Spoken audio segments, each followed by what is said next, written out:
Assalamualaikum warahmatullahi wabarakatuh. Selamat malam teman-teman dan Pak Ali. Kami di sini kelompok 4 akan mempresentasikan tentang sikap konsumen. Kami beranggotakan 5 orang, yaitu dengan NIM 064 Abimanyu Anggit, saya sendiri 074 Nurhaji Yunus, 084 Alisyah Cahya, 086 Ala Faras Syarifah, 089 Fatihah. Selanjutnya kami akan membahas yang pertama, arti sikap dan kepercayaan. Yang kedua, fungsi sikap dan strategi mengubah sikap konsumen. Yang ketiga, model sikap. Yang pertama, arti sikap dan kepercayaan. Definisi sikap. Sikap dapat diartikan sebagai evaluasi dari seseorang. Bahkan Peter dan Allison tahun 2010 menulis, "We define it as a person overall evaluation of a concept." Angel Blackwell and Miniard 1995 mengemukakan bahwa sikap menunjukkan apa yang konsumen sukai dan yang tidak disukai. Definisi tersebut menggambarkan pandangan kognitif dari psikolog sosial, di mana sikap dianggap memiliki 3 unsur, yaitu kognitif, afektif, dan konatif. Yang selanjutnya yaitu karakteristik sikap. Yang pertama, sikap memiliki objek. Di dalam konteks pemasaran, sikap konsumen harus terkait dengan objek. Objek tersebut bisa terkait dengan berbagai konsep konsumsi dan pemasaran seperti produk, merek, iklan, harga, kemasan, penggunaan, media, dan sebagainya. Yang kedua yaitu konsistensi sikap. Sikap adalah gambaran perasaan dari seorang konsumen dan perasaan tersebut akan direfleksikan oleh perilakunya. Karena itu sikap memiliki konsistensi dengan perilaku. Perilaku seorang konsumen merupakan gambaran dari sikapnya, seperti wanita tersebut mengendarai BMW warna silver karena ia menyukai BMW silver. Yang selanjutnya yaitu sikap positif, negatif, dan netral. Seseorang mungkin menyukai makanan rendang, sikap positif, atau tidak menyukai minuman alkohol, sikap negatif, atau bahkan ia tidak memiliki sikap, yaitu sikap netral. Sikap yang memiliki dimensi positif, negatif, dan netral disebut sebagai karakteristik valence dari sikap. Yang selanjutnya yaitu intensitas sikap. Sikap seorang konsumen terhadap suatu produk akan bervariasi tingkatannya, ada yang sangat menyukainya atau bahkan ada yang begitu sangat tidak menyukainya. Yang selanjutnya yaitu resistensi sikap. Resistensi adalah seberapa besar sikap seorang konsumen bisa berubah. Sikap seorang konsumen dalam memeluk agamanya mungkin memiliki resistensi yang tinggi untuk berubah. Sebaliknya, seorang konsumen yang tidak menyukai tomat kemudian disarankan oleh dokter untuk banyak mengkonsumsi tomat karena alasan kesehatan, mungkin sikapnya akan mudah berubah. Selanjutnya yaitu persistensi sikap. Persistensi adalah karakteristik sikap yang menggambarkan bahwa sikap akan berubah karena berlalunya waktu. Seorang konsumen tidak menyukai makan di McDonald, sikap negatif. Namun dengan berlalunya waktu, setelah beberapa bulan, ia mungkin akan berubah dan menyukai makan di McDonald.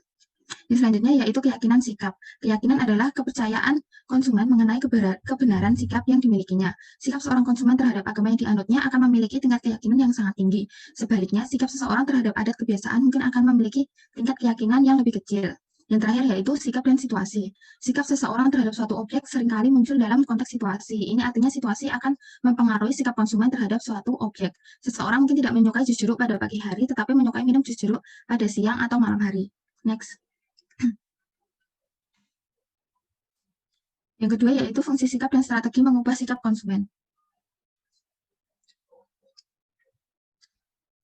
Menurut Daniel Katz tahun 1960, seperti yang dikutip Moen dan Moner 1998, mengemukakan 4 fungsi dari sikap, yaitu fungsi utilitarian, fungsi mempertahankan ego, fungsi ekspresif nilai, dan fungsi pengetahuan. Yang pertama yaitu fungsi utilitarian, yaitu seseorang menyatakan sikapnya terhadap suatu objek atau produk karena ingin memperoleh manfaat dari produk tersebut atau menghindari risiko dari produk. Manfaat produk bagi konsumenlah yang menyebabkan seseorang menyukai produk tersebut. Yang kedua yaitu fungsi mempertahankan ego. Sikap berfungsi untuk melindungi seseorang dari keraguan yang muncul dari dalam dirinya sendiri atau faktor luar yang mungkin menjadi ancaman bagi dirinya. Sikap tersebut berfungsi untuk meningkatkan rasa aman dari ancaman yang datang dan menghilangkan keraguan yang ada dalam diri konsumen. Next. Selanjutnya adalah fungsi ekspresi nilai. Fungsi ekspresi nilai ini menggambarkan sikap berfungsi untuk menyatakan nilai-nilai, gaya hidup, dan identitas sosial dari seseorang. Sikap akan menggambarkan minat, hobi kegiatan, dan opini dari seorang konsumen. Contohnya, ada iklan Sprite dengan konteks nyegerin gerah. Dalam iklan Sprite ini memperlihatkan produk Sprite yang mengekspresikan nilai-nilai kesegaran. Kemudian fungsi pengetahuan. Konsumen selalu ingin tahu. Keingintahuan tersebut merupakan kebutuhan konsumen. Seringkali konsumen perlu tahu produk terlebih dahulu sebelum dia menyukai kemudian membeli produk tersebut. Pengetahuan yang baik mendorong seseorang untuk menyukai produk tersebut. Contohnya pada presentasi kali ini adalah produk dari Aussie, yaitu salah satu produk skincare yang memberi pengetahuan mengenai bahaya dari bahan-bahan yang dipakai dalam kandungan skincare untuk laut, sehingga mereka memberikan pengetahuan bahwa produknya aman untuk laut dan mengandung bahan-bahan yang juga bermanfaat bagi konsumennya. Next. Kemudian kombinasi beberapa fungsi. Strategi mengubah sikap sering dilakukan dengan cara memaparkan beberapa fungsi sikap untuk menarik perhatian konsumen, sehingga terdorong untuk mengubah sikapnya.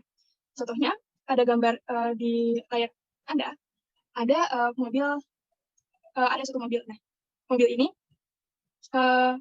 dalam misalnya mencantumkan fungsi utilitarian, fungsi pengetahuan, dan fungsi mempertahankan diri. Mengapa? Karena tiga konsumen dapat memilih produk ini dengan tiga fungsi yang berbeda. Contohnya, konsumen A memilih produk ini karena fungsi utilitarian, yaitu menyukai mobil karena faktor kenyamanan saat dikendarai. Kemudian konsumen B menyukai mobil ini karena fungsi pengetahuan. Karena konsumen ini akan menyukai karena merek tersebut terbukti dengan kendaraan yang lebih baik dari berbagai segi dibanding mobil merek lain. Yang ketiga, konsumen C menyukai produk tersebut karena fungsi mempertahankan diri, yaitu karena merasa merek tersebut akan meningkatkan rasa percaya dirinya sebagai pengusaha sukses, yang termasuk fungsi mempertahankan diri. Oleh karena itu, kombinasi beberapa fungsi sering dipakai untuk meningkatkan ketertarikan dari konsumen. Next. Oke, selanjutnya adalah mengasosiasikan produk dengan sebuah kelompok atau peristiwa. Berbagai kelompok atau peristiwa nasional dan internasional seringkali menumbuhkan sikap positif konsumen terhadap kelompok atau peristiwa tersebut. Peristiwa penting ini sering dimanfaatkan oleh para produsen untuk membangun sikap positif terhadap produknya. Produsen ingin membangun asosiasi sikap antara produknya dengan peristiwa penting yang ada dengan cara menghubungkan antara peristiwa penting tersebut dengan produknya. Contohnya, Pepsodent atau produk pasta gigi yang mengasosiasikan kemerdekaan Indonesia. Ada juga speaker yang mengasosiasikan kemerdekaan Indonesia. Seperti itu. Next. Selanjutnya yaitu memecahkan konflik bersikap yang berlawanan. Konsumen seringkali memiliki dua sikap yang berlawanan terhadap suatu produk. Konsumen akan memandang positif terhadap produk susu karena ia mengandung zat-zat gizi yang dibutuhkan tubuh seperti protein, kalsium, zat besi, dan berbagai vitamin lainnya. Namun di sisi lain, konsumen mungkin memiliki sikap yang negatif terhadap susu karena susu dianggap mengandung banyak lemak sehingga akan menyebabkan kegemukan. Ini yang disebut sebagai dua sikap yang berlawanan yang dimiliki konsumen.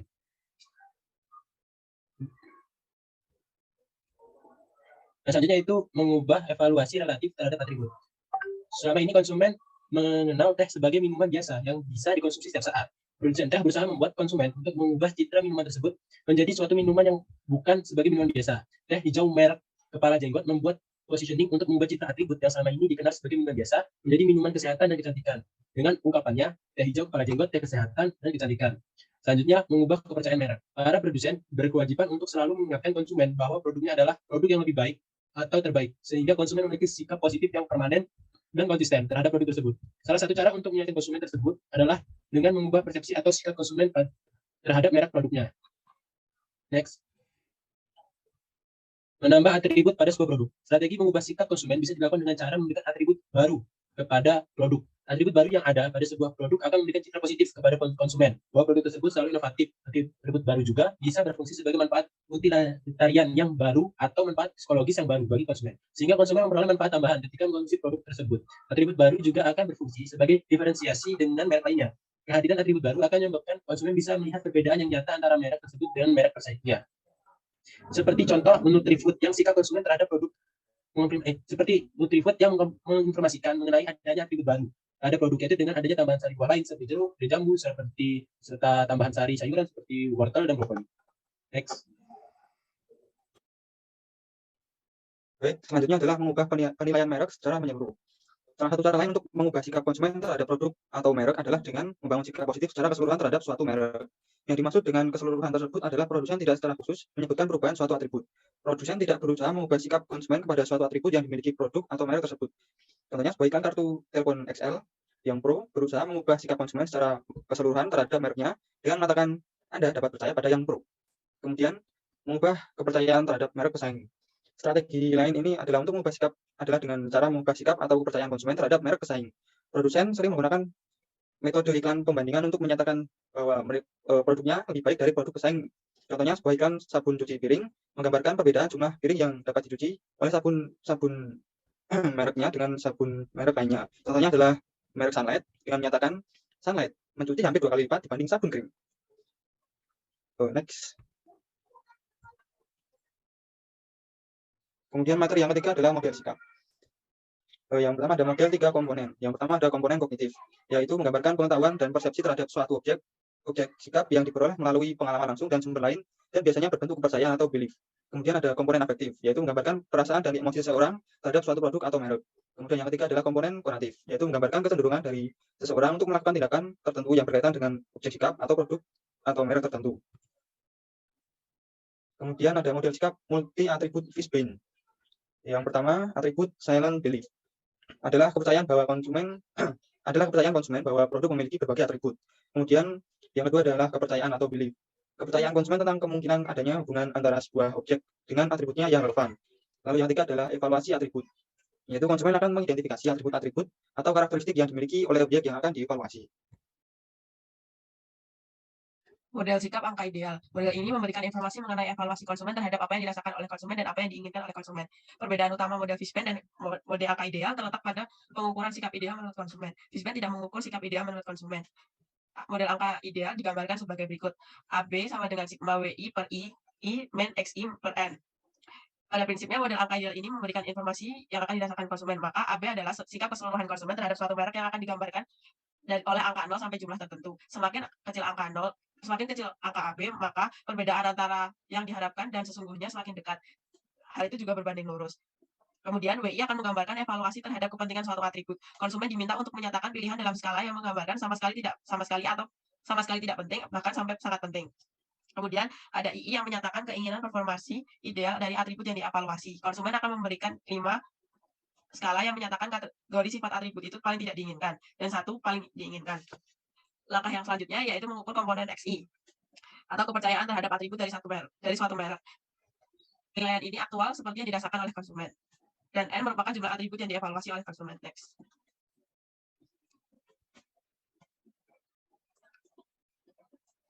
Kemudian ada teori sikap beralasan atau teori of reasoned action. Teori ini mengintegrasikan komponen sikap secara komprehensif ke dalam sebuah struktur yang dirancang untuk dapat menjelaskan dan memprediksi perilaku dengan lebih baik. Keinginan untuk membeli suatu produk, barang, dan jasa dapat ditentukan oleh keinginan yang kuat yang dipengaruhi oleh attitude toward behavior dan subjective norm about behavior. Next. Berdasarkan gambar sebelumnya dapat dijelaskan bahwa perilaku ditentukan oleh intention act to act dan intention to behave. Intention to behave akan dipengaruhi oleh attitude towards the behavior dan subjective norm about behavior. Attitude toward behavior dibentuk oleh 2 komponen, yaitu kepercayaan bahwa perilaku akan menghasilkan suatu keluaran atau kepercayaan tentang adanya konsekuensi karena melakukan perilaku. Kemudian ada evaluasi terhadap keluaran atau evaluasi terhadap konsekuensi dari kepercayaan. Kemudian subjective norm about behavior dibentuk oleh 2 komponen juga, yaitu kepercayaan terhadap orang lain, kelompok atau acuan atau referensi, bahwa mereka akan berpikir seharusnya saya melakukan perilaku ataupun tidak, ataupun kepercayaan normatif tentang harapan orang lain terhadap dirinya. Kemudian yang kedua ada motivasi yang sejalan dengan kepercayaan normatif atau motivasi yang sejalan dengan orang-orang yang menjadi kelompok acuan. Next. Teori sikap mencoba atau teori of trying. Teori sikap mencoba menyatakan bahwa model sikap ini mensyaratkan adanya usaha pencapaian tujuan dalam kriteria perilaku. Menurut Solomon 2007, teori ini mencakup beberapa komponen baru yang menjelaskan situasi kompleks di mana banyak faktor seperti pengendalian orang dalam situasi tersebut, harapan dalam pencapaian tujuan, norma sosial yang berkaitan dengan tujuan, serta sikap dalam proses mencoba yang dapat mendukung atau menghalangi untuk niat bertindak.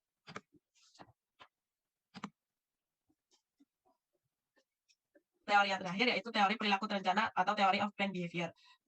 Model sikap ini akan memperkirakan minat atau niat konsumen untuk melakukan suatu perilaku atau tindakan. Minat akan dipengaruhi oleh sikap terhadap perilaku, norma subjektif, dan kontrol perilaku. Sekian dan terima kasih atas perhatiannya. Selanjutnya akan ada sesi diskusi, ada link yang sudah disediakan di Spada. Sekian dari kelompok 4. Selamat malam. Assalamualaikum warahmatullahi wabarakatuh.